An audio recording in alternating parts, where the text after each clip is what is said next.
Shalom, selamat pagi Bapak, Ibu, Saudara sekalian. Kita bersyukur boleh ibadah doa pagi pada pagi hari ini. Puji Tuhan, sudah banyak yang masuk di kolom chat, luar biasa. Wah, pagi-pagi sudah ada yang masuk.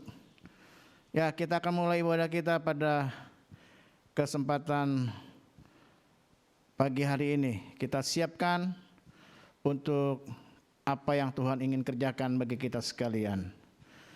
Ya, mari kita saat teduh sejenak. Kami bersyukur untuk pagi hari ini, kembali kami masuk dalam doa pagi. Tuhan melawat kami, Tuhan memberkati kami. Terjadi kekuatan dan penghiburan, bahkan mujizat di tengah-tengah doa kami pada pagi hari ini. Demi nama Yesus.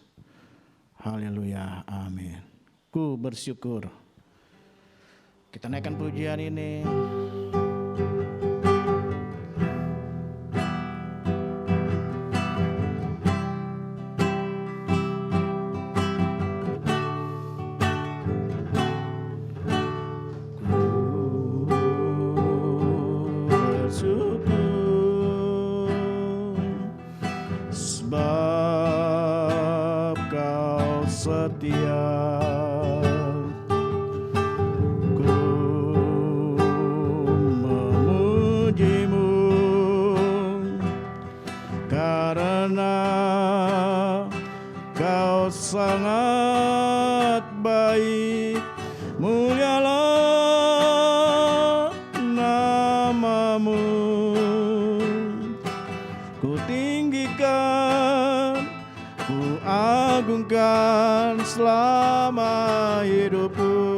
Bersyukur.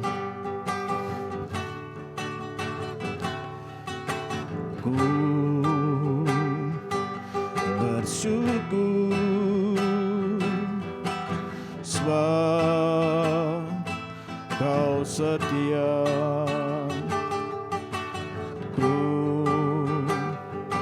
memuji-Mu karena Kau sangat baik, mulialah nama-Mu. Ku tinggikan, ku agungkan selama hidupku. Terima kasih. Haleluya. Haleluya. Haleluya, haleluya, haleluya. Yesus dahsyat. Terima kasih Tuhan. Engkau baik, Engkau baik. Selamat pagi Bapa, selamat pagi Yesus, selamat pagi Roh Kudus. Terima kasih buat hari yang baru. Kami bersyukur. Haleluya, haleluya. Terima kasih Yesus dahsyat. Haleluya, haleluya. Terima kasih Tuhan.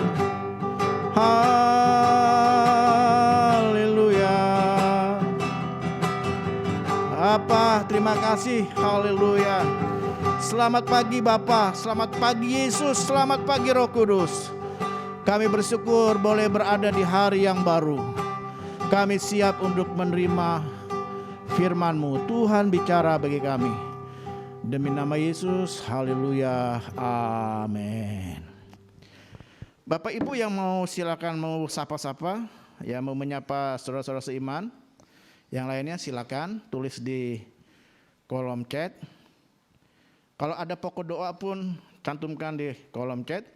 Nanti saya dan hamba-hamba Tuhan dan kita semua yang hadir pagi hari ini bisa tahu dan kita juga akan doakan bersama-sama ya. Mari kita terlebih dahulu baca firman Tuhan di 1 Samuel 30.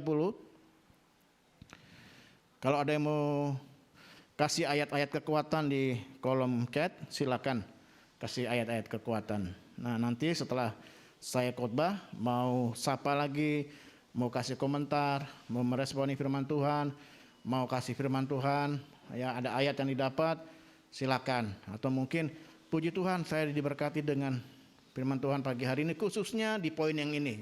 Silakan ya, mari kita terlebih dahulu baca 1 Samuel 30. Ya, ayat 1, ketika Daud serta orang-orangnya sampai ke Ziklag, pada hari yang ketiga orang Amalek telah menyerbu tanah Negeb. Ya, orang Amalek telah menyerbu tanah Negeb dan Ziklag. Ziklag telah dikalahkan oleh mereka dan dibakar habis. Perempuan-perempuan dan semua orang yang ada di sana, tua dan muda, telah ditawan mereka dengan tidak membunuh seorang pun. Mereka menggiring sekalian, kemudian meneruskan perjalanan. Jadi ditawan, ya, perempuan-perempuan dan anak-anak. Ya. Ketika Daud dan orang-orangnya sampai di kota itu, tampaklah kota itu terbakar habis, dan istri mereka serta anak mereka yang laki-laki dan perempuan telah ditawan.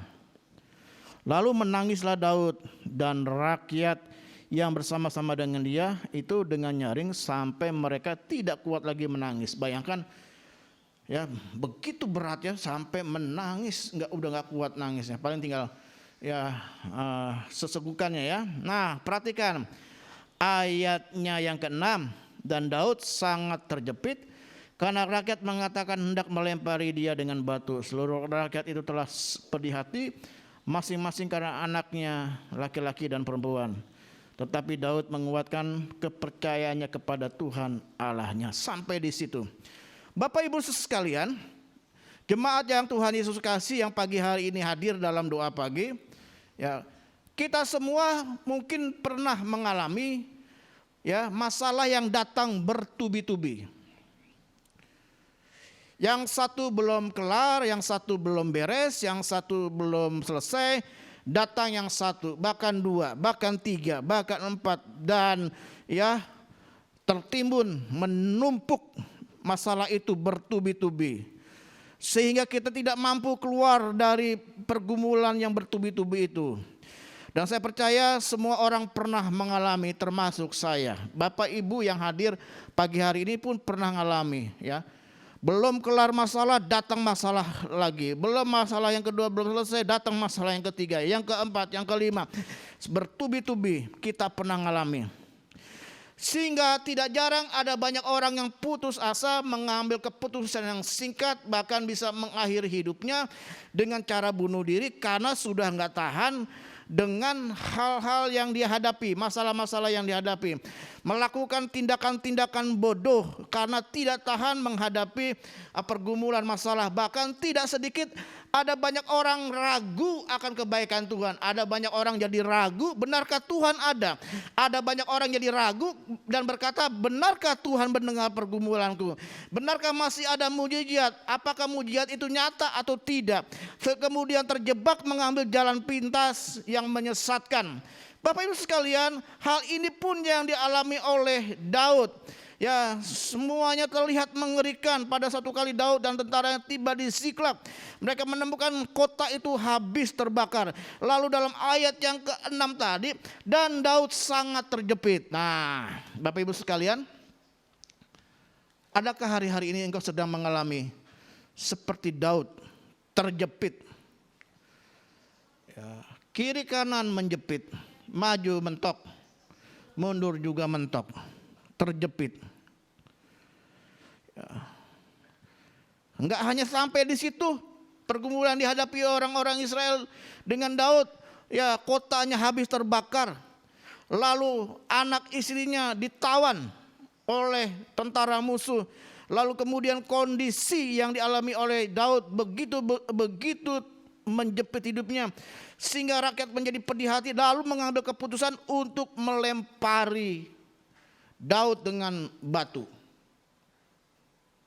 Bukan masalahnya makin ya, masalahnya itu menjadi selesai, tapi makin berat, makin sukar.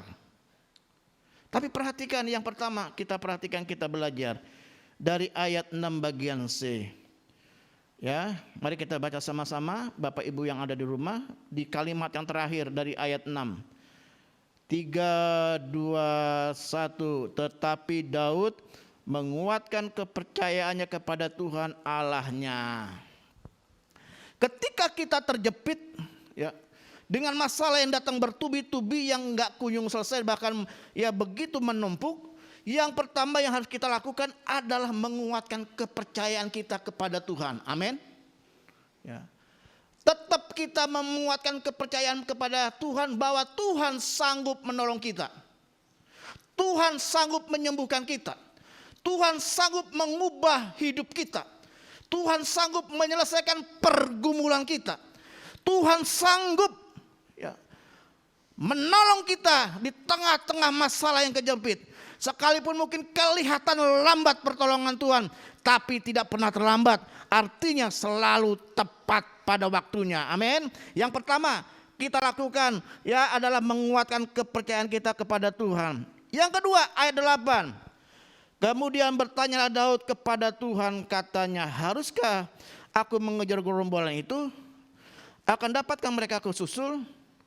Dan Allah berfirman kepadanya, kejarlah, sebab sesungguhnya engkau akan dapat menyusul mereka dan melepaskan para tawanan. Yang kedua, Daud melakukan apa? Bertanya kepada Tuhan. Amin. Waktu masalah itu menjepit hidup kita, yang pertama menguatkan kepercayaan kita. Yang kedua, kita bertanya kepada Tuhan. Tindakan apa yang harus kita lakukan? Keputusan apa yang harus kita lakukan? Kalau dalam minggu ini ada keputusan-keputusan yang harus Bapak Ibu ambil, orang-orang muda ambil, mari pada pagi hari ini engkau bertanya dulu sama Tuhan. Diterima enggak pekerjaan ini? Diterimakah proyek ini? Haruskah aku tanda tangani perjanjian ini? Tanya sama Tuhan. Daud waktu itu ragu, bisakah mengejar? Karena kondisi sudah lebih duluan ya rombongan itu meninggalkan. Rasanya enggak mungkin mengejar, tapi Daud bertanya. Amin. Ya, yang ketiga, ya. Yang ketiga begini. Maka Daud melanjutkan pengejaran itu beserta 400 orang, ayat 10. 200 orang yang terlalu lelah untuk menyeberangi sungai Besor itu berhenti di sana. Jadi 400, lalu 200 orang istirahat, jadi tinggal 200. Kemudian mereka menemui seorang Mesir di padang, lalu membawanya kepada Daud. Mereka memberinya roti dan makan. Mereka memberi dia minum air dan memberinya kepadanya sepotong kue ara dan 2 buah kue kismis. Dan setelah dimakannya, ia segar kembali sebab ia tidak makan dan minum selama 3 hari 3 malam. Kemudian bertanyalah Daud kepadanya, ayat 13, budak siapakah engkau dan dari manakah engkau? Jawabnya, aku ini seorang pemuda Mesir, budak kepunyaan orang Amalek. Tuanku meninggalkan aku karena 3 hari yang lalu aku jatuh sakit. Nah, perhatikan ya. Di tengah jalan Daud ketemu budak yang ditinggal 3 hari yang lalu, udah payah.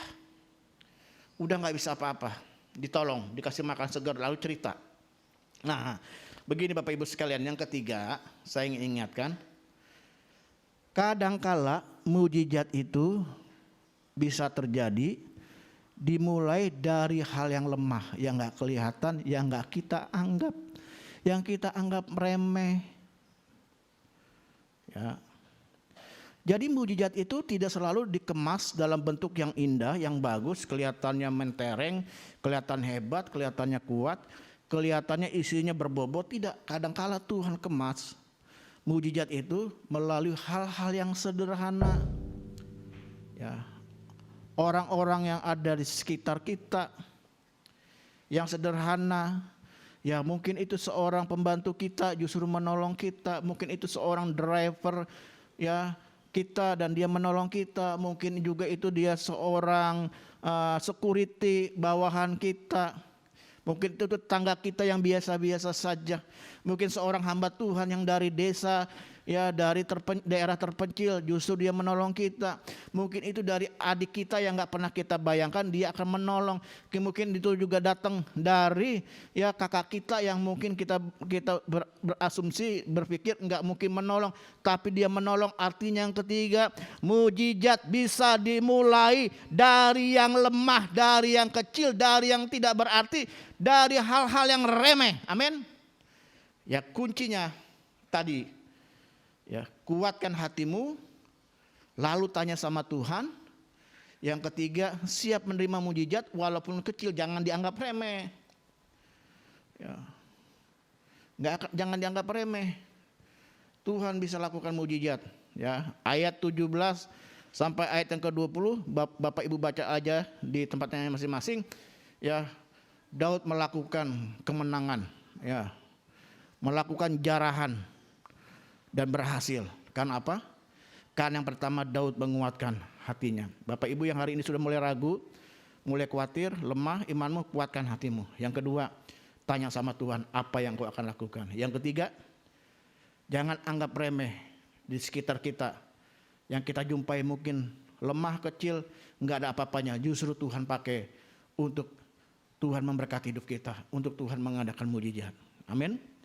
Ingat, Tuhan memberikan 5.000, memberi makan 5.000 orang dari pabrik roti? Bukan. Dari pasar ikan yang jumlah ikannya banyak? Bukan. Ya. Dari pedagang besar? Bukan. Justru dari seorang anak kecil bawa 5 roti dan 2 ekor ikan kecil.